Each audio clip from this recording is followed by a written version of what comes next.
Jax be a tag team, and it's like it just I don't know why it popped into my head last night, but when those two were together, it just reminded me of Shawn Michaels and Diesel. Like I don't know, I think that not really reminded me of it, but in my head I felt like that's what it could be, and how awesome it would be. Nia Jax holds her hand up, and Alexa Bliss, all 5'0" of her, has to jump up high to slap her hand, and then she gets on Nia Jax's shoulders and does the what the hell is her finisher? Sparkle Splash or something like that? Oh yeah, Twisted Bliss. There we go. She does that off of that instead of the big splash. I don't know. It'd be cool. It's just one of those things that just pops in my head. I'm like, oh, that could be cool. And then I started thinking I could make them on the video game and yeah, just go crazy with it. But I think those two would be awesome as a tag team. Legit though. All joking aside, they would be they would be awesome. And then Nia Jax has a year-long title run, which nobody cares about. Sorry, Diesel, but at the same time, not very many people tuned into your title run that much. So. Oh, I did. I love Diesel's title run. Well, I think you're one of the few that actually really enjoyed it. I never got a chance to really see it. I did get a chance to see Bret Hart versus Diesel, and I thought that match was just amazing. But yeah, actually, when I was talking to Brett when we met him, we talked about that match too. Oh yeah. Let's see, we talked about the Iron Man match with HBK, and then I said I mentioned I liked his feud with Diesel too, and I said I liked the matches that they had, and he actually said that was one of his favorite things too. Besides the Iron Man match, was the feud he had with Diesel, and I was like, well, that's cool. My favorite moments about Bret Hart's career are some of the best moments that he liked about his career, so that was cool. There's some sort of relatability factor in there. That's all that matters. Whatever. Basically, what I'm saying is me and Bret Hart are BFFs now. So basically, to say the least, kind of the relationship between me and Melina. Basically, it's just one of those kind of unspoken deals where it's just we're cool. We're cool. We're cool. Yeah. Do you guys have each other's Facebook? No. Do you guys talk on a daily basis? No. But she still likes my stuff. Brett likes his stuff, so it works. I mean, come on. He knows who I am, so pretty much. That's all that matters. That is all that matters. Yeah, I think that would actually be an interesting idea to have Nia Jax and Alexa Bliss just team up. Kind of as, Alexa's enforcer just for the time being until Nia Jax, gets her title match. I could definitely see Alexa Bliss just saying, you'll get your matchup. Just, go get her. Go get her. And then Nia's just okay. Just kills almost every single woman on the roster. And until finally it's just I've beaten everybody, so now I get my title shot, right? It's let me get back to you on that. Just the slow turn of Nia Jax just turning on Alexa Bliss it's a beautiful sight now that I think about it.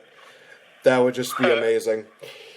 The other matchup, like I said, was Sasha Banks versus Alicia Fox, where they sort of kind of called out a referee during that matchup where they're saying but Alicia Fox's shoulder was up. Alicia Fox's shoulder was up. What's going on? What's going on? It's why are you doing this? Are you trying to humiliate, Fox? Are you trying to humiliate Banks? Are you trying to eliminate the referee? What the hell? It's one of those things where it's somebody either made a mistake or, Alicia Fox pulled a Neva Marie. Then I don't know. I don't know. The way that looked to me, it almost looked like it was momentum was the thing. Because her leg, I think it was her right leg, kind of swung over. I don't know if she thought that was the leg that was supposed to get hooked or something. But when she swung her leg up, her shoulder popped up. So I don't know what that was. I don't know if she was maybe trying to get into a better position for the pin but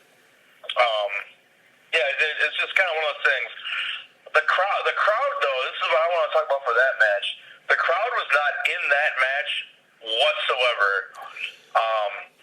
Something was happening in the audience, and I can't remember if it was that match or not, but there at one point I believe there was a Macho Man chant. I think it might have been that matchup. Something was going on. You could see the people opposite of the camera, like on camera. You could see them all looking to the left, and obviously they're not going to show what's happening, but they were chanting shit, and nobody seemed to care about Alicia Fox and Sasha Banks, which is weird because while people obviously probably don't care about Alicia Banks, I remember a time when people would chant like crazy, "We want Sasha," and now they'll chant Macho Man while Sasha's wrestling. Yeah, that was the matchup. I know what you're talking about. I do remember them. There were a lot of people that were looking over. There were cheers and there were boos and just, something was going on. I don't know what exactly it was, but, I've never had anything bad to say about a UK crowd, no matter what. I do agree. They were seemingly very out of it when it came to this matchup. I think this followed the tag team turmoil matchup, so maybe this was kind of the cool down match before the main event. But it was kind of, it's London, it's the UK, it's always a surreal audience, and everybody in America, we're always trying to be like, oh, we're going to outdo the UK guys, we're going to do this chant, we're going to do this chant, and blah, blah. It's like, just guys, just stick to what we know best. Don't try to outdo the UK guys, because that's never going to happen. You want to outdo it, cheer louder, boo louder, do that kind of stuff. Don't try to come up with like all these random things. I think that from now on, anytime I go to a wrestling event, I'm going to focus on the match, whether I hate it or love it, just because I want to try and show a little more respect. I mean, sometimes maybe during like breaks, you could start saying, "Hey, Macho Man," or "Hey, this thing," or "Hey, ice cream bars," or anything like that. But I want to try to start showing a little more respect to the people that are in the ring, because we pay to see them, and it's management's fault that they're not getting the people that we want their proper exposure. But this is one of those moments where it's like, hey, finally we're getting another women's matchup. There was a time where it was just Sasha and Charlotte and Sasha. Oh, look, we're going to throw Bayley into the mix. Oh, look, we're going to have this. We're going to have. But it was just kind of like the same thing, and now we're getting something different, and it's just like, I don't care. At least we don't have Noam Dar going out there saying like, "Oh, Alicia Fox." Let's man, that's a train wreck. That is just. Yeah, I mean that's why I hate when I always bitch about it when people start chanting CM Punk. It's like, oh God, like such disrespect for the people that are in the ring, And this crowd, they can chant whatever they want, but it's like, I'm sorry, I'm not going to a wrestling show, paying good money to watch other people wrestle and then chant another wrestler's name. It's like, especially one that's as douchey as CM Punk and is probably never coming back to the sport of professional wrestling. If he does, it'll be a miracle. And I probably still won't like him anyways, even if he comes back, because of all the trash talk he did about professional wrestling after he left WWE. But yeah, I see what you're saying. I never really participated in any stupid chants like that. I don't know. I do always focus on what's going on in the ring, and anyone that's ever gone to a wrestling show knows this, and can tell people that, because I don't even take pictures or I took one video. I took a video of Bray Wyatt's entrance because I had to. It's fucking Bray Wyatt's entrance. But that's the only time I've ever pulled my phone out and you took pictures or videos. I mean, I don't need to really take pictures because fucking everyone else is. So if I really want pictures of the show that I went to, there's a good chance that there's going to be 2 or 3 people I know, whether it be Nick, Ref Kyle, or Carrie, who are all going to take like 140 pictures anyways, and I can just get pictures from them. So. Right. Yeah. Well, it's funny you talk about this. We'll talk about like final ratings for Raw in a bit, but it's funny you mentioned CM Punk trash talking WWE in news as of late, and definitely this will relate to one of the things that we loved talking about quite a bit. Mr. Drax, Mr. Dave Bautista himself, has definitely opened the idea of making a comeback to WWE, and he wants to have like one final feud with Triple H and the company. Oh yeah, I read that. And he actually did an interview with Chris Jericho about that, and we know that Dave has kind of talked openly about his thoughts on the WWE product. He's had no problems with some of the people in the back, some of the management. He thinks that the WWE product kind of sucks right now. I mean, he's gone openly and talked about it. And WWE is just kind of like, you know what? No, thank you. We're fine. And here's the funny thing: is that when that happened, Chris Jericho was actually just like, "Wait, what? Are you serious?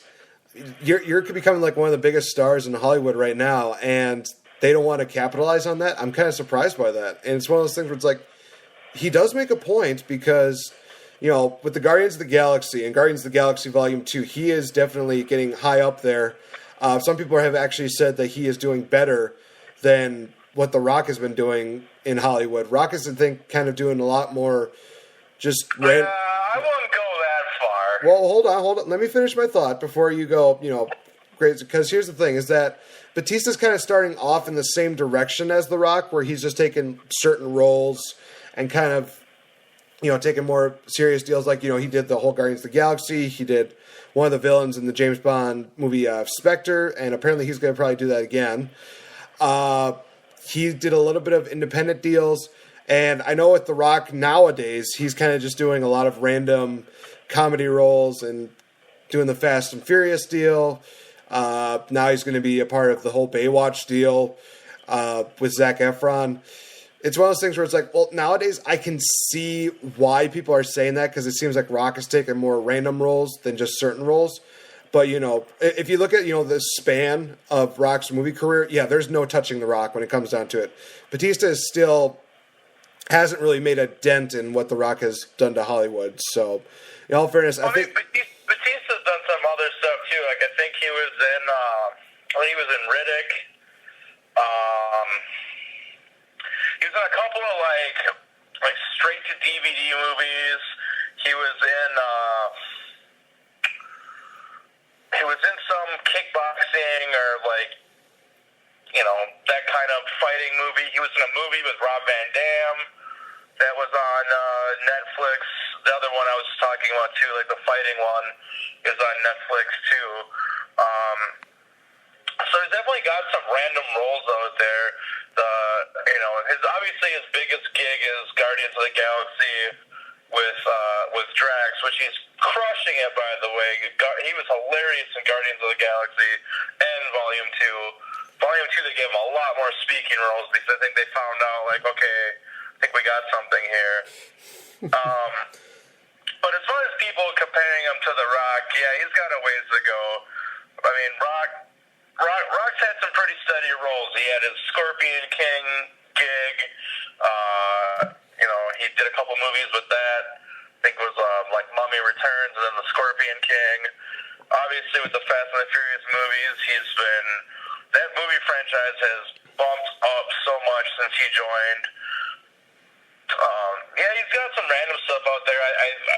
He's got this weird Baywatch one coming out. I really want to see that one with Kevin Hart. I haven't seen it yet. Central Intelligence, they're doing another one of those. Oh, jeez. Rock is going to be in the... it's not a remake, from what I read. Originally, I heard it was going to be a remake, but this is actually supposed to be a long-awaited sequel to Jumanji. The Rock is going to be in that movie. This Baywatch thing is dumb, but...